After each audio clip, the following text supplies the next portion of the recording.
بسم اللہ الرحمن الرحیم۔ چینل کو لائک، سبسکرائب اور بیل آئیکن پر کلک کریں۔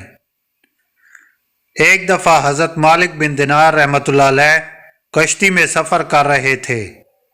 کشتی دریا کے کنارے پہنچی تو ملاح نے کرایہ مانگا۔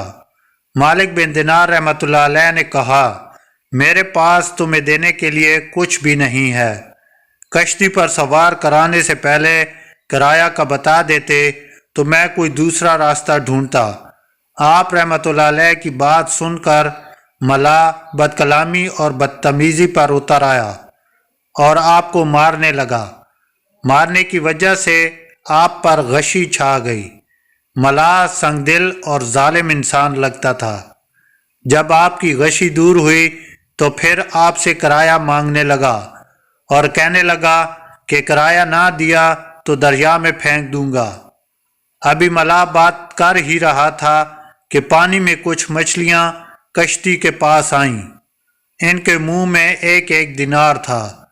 آپ نے مچھلیوں سے دینار لے کر ملاح کو کرایہ دیا۔ ملاح یہ صورتحال دیکھ کر کانپنے لگا اور آپ کے قدموں میں گر گیا اور معافی مانگنے لگا، لیکن آپ کشتی سے دریا میں اتر گئے، پانی پر چلنے لگے اور ملاح کی نظروں سے اوجھل ہو گئے۔